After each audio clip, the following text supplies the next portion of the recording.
திருப்பதி லட்டுன்னா சும்மாவா? உலகமே திரும்பி பார்க்கும் நம்ம ஊர் பிரசாதம் இப்போ 310 வருஷத்தை நிறைவு பண்ணியிருக்கு. ஆனா அதுல நடந்த மோசடி கதையெல்லாம் கேட்டா அதிர்ச்சி ஆயிடுவீங்க.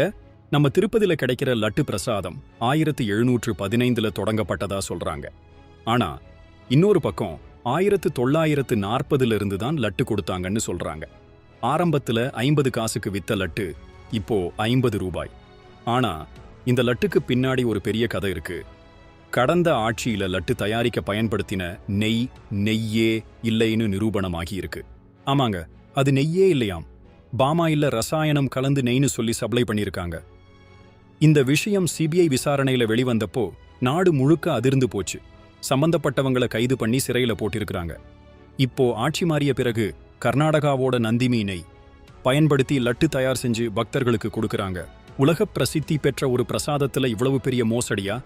இந்த மாதிரி புனிதமான விஷயங்கள்லையும் ஊழல் நடக்கிறது எந்த அளவுக்கு சமூகத்தோட மனசாட்சி சீரழிஞ்சிருக்குன்னு காட்டுது. இந்த விஷயத்துல உங்களோட கருத்து என்ன? கமெண்ட்ல சொல்லுங்க.